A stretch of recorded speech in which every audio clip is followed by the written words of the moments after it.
Advocate Manoj सम्राट जब बसपा से सुजीत सम्राट को अनुशासनहीनता के चलते निकाला गया था, तब मनोज सम्राट की वीडियोस वायरल हुई थी। वो कहते थे कि मैं इन दलालों का पर्दाफाश करूंगा, कैसे ये दलाल बहन जी तक हमारी बात नहीं पहुंचने देते हैं। पिछले कुछ दिनों से लगातार जो मैं आपको खबरें दिखा रहा हूं, उसमें बहुत से लोगों के कमेंट्स हैं, बहुत से लोगों की जिज्ञासाएं हैं कि आखिर आप बसपा के खिलाफ खबरें क्यों चला रहे हैं। तो सबसे पहले तो मैं बता दूं, मेरी जो खबरें हैं वो व्यवस्था को लेकर है, किसी की बुराई को लेकर नहीं है। बसपा के खिलाफ मेरी खबरें नहीं है। बसपा के अंदर जो कार्यप्रणाली है, जो वर्तमान में जिस तरीके से बसपा के नेताओं ने अपनी कार्यप्रणाली बना रखी है, उसको लेकर जो सवाल हैं जनता के या छोटे पदाधिकारियों के, वो सवाल मैंने खड़े किए हैं। बहुत से लोग कहते हैं कि मैं आज़ाद समाज पार्टी के लिए रिपोर्टिंग करता हूं, मैं कांग्रेस के लिए रिपोर्टिंग करता हूं, मैं आम आदमी पार्टी के लिए रिपोर्टिंग करता हूं। आपने मेरे चैनल पर कभी न्याय यात्रा, भारत जोड़ो यात्रा, इस तरह की खबरें नहीं देखी होंगी। आपने शायद कभी, क्योंकि चंद्रशेखर हमारे पुराने साथी हैं, उनके साथ जब कभी वो दिल्ली आते हैं या कहीं मैं होता हूं तो जो मुलाकात होती है या उनकी जो भीड़ होती है, क्योंकि वो हमारे ही समाज की भीड़ है, तो वो दिखाना मेरा फ़र्ज़ बन जाता है। आम आदमी पार्टी में हमारे मंत्री रहे हैं, तो उनको दिखाना भी मेरा फ़र्ज़ बन जाता है, क्योंकि वो हमारे समाज के हैं। मैं समाज के हर उस व्यक्ति को दिखाना चाहता हूँ जो अपने समाज की आवाज़ को उठा रहा है। और इसमें मैं पॉलिटिकल कहाँ से हूँ मुझे समझ में नहीं आता है। अब आते हैं चर्चे पर। चर्चा शुरू करने से पहले अगर आपने अभी तक हमारा चैनल सब्सक्राइब नहीं किया है तो सब्सक्राइब कर दीजिए। सब्सक्राइब के बाद नीचे घंटी पर ऑल वाला बटन ज़रूर दबा दीजिए। और अगर हमारी वीडियो आपको अच्छी लगती हैं तो इनको शेयर भी कर दिया करें अपने ग्रुपों में। साथियों नमस्कार, मैं हूं मनोज अंतानी और आप देखना शुरू कर चुके हैं समता आवाज़ टीवी। अब आते हैं बसपा के ऊपर जो प्रश्न चिन्ह लग रहे हैं, उनको थोड़ा सा उन पर थोड़ी चर्चा कर लेते हैं। अभी पिछले दिनों, अभी कल ही मैंने एक वीडियो लगाई थी जिसमें अनिल सागर दिल्ली के बहुजन समाज पार्टी के प्रदेश महासचिव रहे हैं और उनको कई बार पार्टी से निष्कासित किया गया है। वो लगभग 2002 या 2003 से लगातार पार्टी के प्रचार प्रसार में अपनी, लगभग उनको 20 साल हो गए हैं। 20 साल एक बहुत बड़ा जीवन होता है और अभी वो मात्र 35 या 36 साल के, तो आप लगाइए 16-17 साल की उम्र से बहुजन समाज पार्टी की जो कार्यप्रणाली है, जो बहुजन समाज पार्टी का जो विचारधारा है, उसको दिल्ली ही नहीं पूरे उत्तर प्रदेश, पूरे देश में घूम घूम कर वो प्रचार प्रसार कर रहे थे। उससे खुश होकर उनको पहली बार 2017 में दिल्ली प्रदेश का बहुजन समाज पार्टी का महासचिव बनाया गया। उसके बाद उनको निष्कासित कर दिया गया। 18 में, फिर 19 में फिर उनको बना दिया गया, फिर 21 में फिर बना दिया गया। अब ऐसे जुझारू लीडर्स, जो युवा नेतृत्व हैं, उनको आप निकालेंगे, निष्कासित करेंगे, फिर पार्टी में लेंगे, फिर निष्कासित करेंगे, फिर पार्टी में लेंगे। अभी 10 दिसंबर को अनिल सागर ने दिल्ली के अंदर एक बड़ी सभा की, जिसका नाम उन्होंने रखा था भाईचारा सम्मेलन, पुराना छोड़ो नया विकल्प तैयार है। उन्होंने अपने वक्तव्य में अपनी नाराज़गी जाहिर करते हुए बताया कि बहुजन समाज पार्टी के जो पदाधिकारी हैं किस तरीके से युवाओं को काम करने का मौका नहीं दे रहे हैं। आकाश आनंद को भी लेकर उन्होंने कहा कि आकाश आनंद जितने परिपक्व हैं वो उतने परिपक्व नहीं हैं, उनसे भी पुराने परिपक्व युवा जो है बहुजन समाज पार्टी के लिए काम कर रहे हैं, लेकिन उनको जिम्मेदारी तो मिलती है। यहाँ पर मुझे एक घटना याद आती है, जब अनिल सागर को 2017 में पहली बार दिल्ली प्रदेश का महासचिव बनाया गया था, तब हम लोग दिल्ली में एक बड़ा कार्यक्रम कर रहे थे। तब हमने, क्योंकि युवा थे और बड़ी जिम्मेदारी थी, तो हमने सोचा कि क्यों ना अनिल सागर को इस कार्यक्रम में मुख्य अतिथि के तौर पर लिया जाए। तो अनिल सागर जी से चर्चा की गई। उन्होंने कहा कि पार्टी प्रोटोकॉल है, पहले मैं अध्यक्ष और प्रभारी से बात करूंगा। उस समय सीपी सिंह अध्यक्ष थे, शायद लक्ष्मण सिंह या कोई दूसरे प्रभारी रहे होंगे। तो उन्होंने उनसे पूछा तो उनको स्पष्ट मना कर दिया गया। और मना करने के पीछे मंशा जहाँ तक हमको नज़र आती है कि अध्यक्ष के रहते हुए, प्रभारी के रहते हुए एक महासचिव को आप क्यों कर और कैसे मुख्य अतिथि की भूमिका में ले सकते हैं। तो वहाँ से फिर अनिल सागर जी ने मना कर दिया, तो उनको कार्यक्रम में नहीं लिया गया।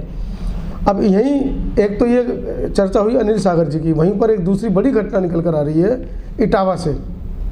अब इटावा की घटना क्या है? इटावा में बलवीर सिंह जाटव हैं जो बहुजन समाज पार्टी के वरिष्ठ नेता हैं और पूर्व जिलाध्यक्ष भी रहे हैं इटावा से। अभी कल परसों की खबर है कि उन्होंने अपने सैकड़ों साथियों के साथ मिलकर, सैकड़ों पदाधिकारियों के साथ मिलकर बहुजन समाज पार्टी का हाथ छोड़ दिया और आज़ाद समाज पार्टी का दामन उन्होंने थाम लिया। अब ये भी अपने आप में बड़ी घटना है। यहाँ पर बलवीर सिंह जाटव ने बताया कि आगरा से भी कई प्रमुख बसपा नेताओं ने बसपा की सदस्यता ग्रहण की है। इसमें आगरा जिलाध्यक्ष संतोष आनंद, वरिष्ठ नेता देवी सिंह जाटव, मंडल कोऑर्डिनेटर सौरभ दयाल खटीक, एडवोकेट मोहम्मद सानू, मनोज राजपूत, विपिन कुमार और डॉक्टर MS अख्तर शामिल हैं अपनी पूरी टीम के साथ। लेकिन बलवीर सिंह जाटव जिन्होंने अपनी राजनीति छात्र नेता के रूप में शुरू की थी और जिलाध्यक्ष तक का उन्होंने सफ़र तय किया, उसके बाद उन्हें बसपा छोड़कर बसपा में जाने की क्यों महसूस हुई, उसके पीछे की एक घटना मैं आपको सुना देता हूँ। ये मेरे हाथ में एक FIR है और इस FIR की तारीख है 28/11/2024, यानी कि दिसंबर चल रहा है और ये नवंबर की घटना है। इसमें बलवीर सिंह जाटव एक प्रार्थना पत्र दे रहे हैं। श्रीमान पुलिस महानिदेशक महोदय, उत्तर प्रदेश लखनऊ, प्रार्थना पत्र वास्ते किए जाने आवश्यक कार्रवाई व प्रार्थी की जान माल की सुरक्षा करने के संबंध में। ये बहुजन समाज पार्टी का जिलाध्यक्ष, जिसके ऊपर जिले के बहुजन समाज के जितने भी लोग हैं उनकी सुरक्षा की जिम्मेदारी है। इतने बड़े पद पर रहने के बावजूद एक जिलाध्यक्ष एक प्रार्थना पत्र दे रहा है। सुनिए वो क्या लिखते हैं अपनी इस तहरीर में। श्रीमान जी, विनम्र निवेदन है कि प्रार्थी बलवीर सिंह जाटव उर्फ बल्लू पुत्र स्वर्गीय सूबेदार सिंह, निवासी ग्राम मंजू, थाना चोबिया, जनपद इटावा का है। प्रार्थी पूर्व जिलाध्यक्ष इटावा व पूर्व प्रभारी कानपुर मंडल बहुजन समाज पार्टी रहा है। राजनीतिक प्रभाव को देखते हुए तथा चुनावी रंजिश के तहत प्रदीप कुमार उर्फ PK यादव, पुत्र विजय सिंह, निवासी ग्राम छतरपुरा व ग्राम प्रधान गूंज अवनीश यादव, प्रार्थी को आए दिन हैरान व परेशान करने के उद्देश्य से बद्दी गालियां व जान से मारने की धमकियां दिया करते हैं और तथा कहते हैं कि मेरे साथी अनुरोध व सचिन पुत्र अमृतलाल हम सभी समाजवादी पार्टी के सक्रिय कार्यकर्ता हैं। स्थानीय पुलिस व वरिष्ठ पुलिस अधिकारी मेरे साथ हैं, इसलिए तू मेरा कुछ भी नहीं बिगाड़ सकता है। जिसके तहत बाबत 11/1/2023 को प्रार्थना पत्र लगभग 1 साल पहले प्रार्थना पत्र दिया गया था। आज तक उसके ऊपर किसी तरह की कोई कार्रवाई नहीं हो पाई है। उसी को लेकर इन्होंने महानिदेशक को ये पत्र दिया है। आप सोचिए कि इतने बड़े पद पर रहते हुए, बसपा की इतनी बड़ी जिम्मेदारी होते हुए, कानपुर मंडल जिलाध्यक्ष रहते हुए, ये अपने परिवार तक को नहीं बचा पा रहे हैं। कहाँ है बहुजन समाज पार्टी का वो एजेंडा जिसमें वो कहते थे कि हम समाज के साथ खड़े हैं। तो ये 2 खबरें अपने आप में ऐतिहासिक खबरें हैं, क्योंकि दोनों ही युवा साथियों ने बहुजन समाज पार्टी को नकार कर कुछ नया करने की सोची है। इस पूरी वीडियो के बारे में और हमारे इस समीक्षा के बारे में आपका क्या कहना है, हमें ज़रूर इत्तला करें कमेंट सेक्शन में और हमें ये ज़रूर बताएं कि हमारी रिपोर्टिंग में क्या कमी है। हम बसपा और बहन जी के खिलाफ रिपोर्टिंग नहीं कर रहे हैं, हम सिर्फ उन पदाधिकारी, कुछ चाटुकार पदाधिकारियों के खिलाफ हम रिपोर्टिंग कर रहे हैं। जैसे कि पिछले सप्ताह जो हमने एक वीडियो MP आज़ाद साहब की डाली थी, उन्होंने भी कुछ चाटुकार नेताओं का जिक्र किया था कि किस तरीके से ज़मीनी स्तर पर माननीय बहन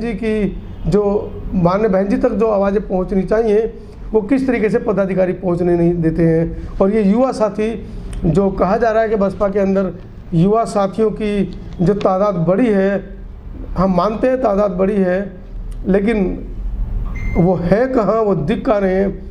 दिल्ली में सुजीत सम्राट एक बहुत बड़ा चेहरा थे, बहुजन समाज की बड़ी ज़बरदस्त वो आवाज़ बनकर उठ रहे थे, लेकिन जैसे ही बसपा के अंदर उन्होंने एंट्री की, प्रोटोकॉल के चलते आज वो एक शब्द नहीं बोल पा रहे हैं। उनके बड़े भैया एडवोकेट मनोज सम्राट, जब बसपा से सुजीत सम्राट को अनुशासनहीनता के चलते निकाला गया था, तब मनोज सम्राट की वीडियोज़ वायरल हुई थी।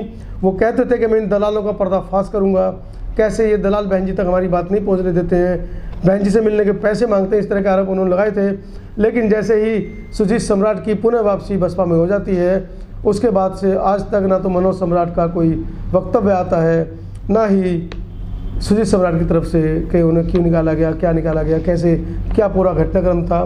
तो ये कुछ चंद बातें थी जो मुझे आपसे करनी थी।